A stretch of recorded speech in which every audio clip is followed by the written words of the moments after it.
Categorise नहीं कर सकते। लेकिन बाद में क्या हुआ, जे थॉमसन साहब आए और जे थॉमसन साहब जो है, जे थॉमसन साहब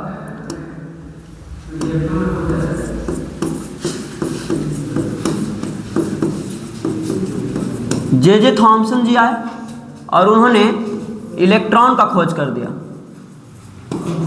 फिर गोल्डस्टीन आए और गोल्डस्टीन आकर प्रोटॉन का खोज कर दिया। फिर जेम्स चैडविक आए, जेम्स चैडविक वे न्यूट्रॉन का खोज कर दिए और वो बोले कि नहीं आप भी गलत हो, परमाणु को भी खंडित किया जा सकता है।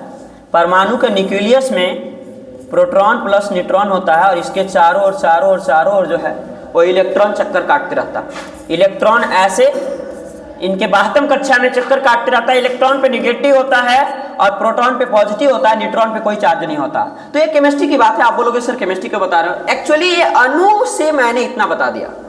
तो बाबू ये चीज आप याद रखना, इलेक्ट्रॉन का खोज जे थॉमसन ने किया, प्रोटॉन का गोल्डस्टीन ने किया और न्यूट्रॉन का जेम्स चैडविक ने किया। तो वही बात यहाँ पे है। देखिए मैं आपको बताने का प्रयास करता हूं।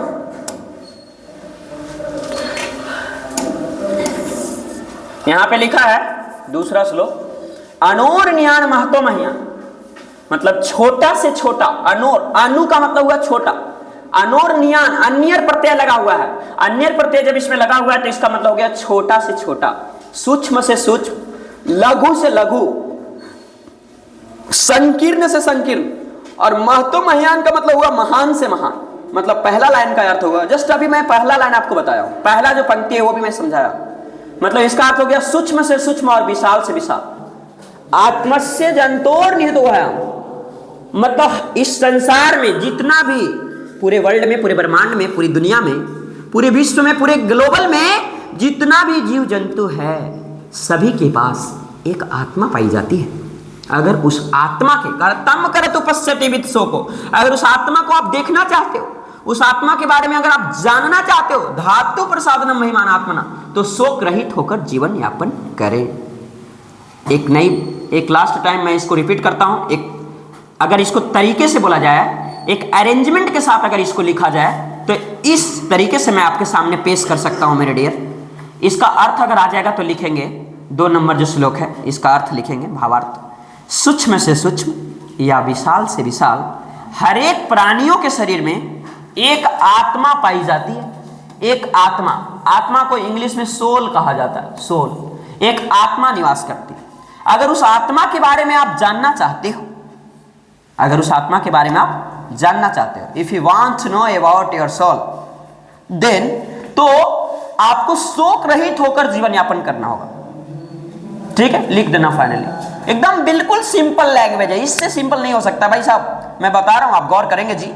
लिखा है कि अनोर न्यान महतो महियान आत्मस्य जंतो निदोयाम तम करत उपस्थिति वित्सो को धातु प्रसादन महिमान आत्मा। छोटा से छोटा और बड़ा से बड़ा हर एक प्राणियों के शरीर में एक आत्मा पाई जाती है। अगर उस आत्मा के बारे में आप जानना चाहते हो तो शोक रहित होकर जीवन यापन करें। तो मैं उम्मीद करता हूं कि ये श्लोक आप समझ गए होंगे। अपने लेक्चर को एक्सटेंड करते हैं।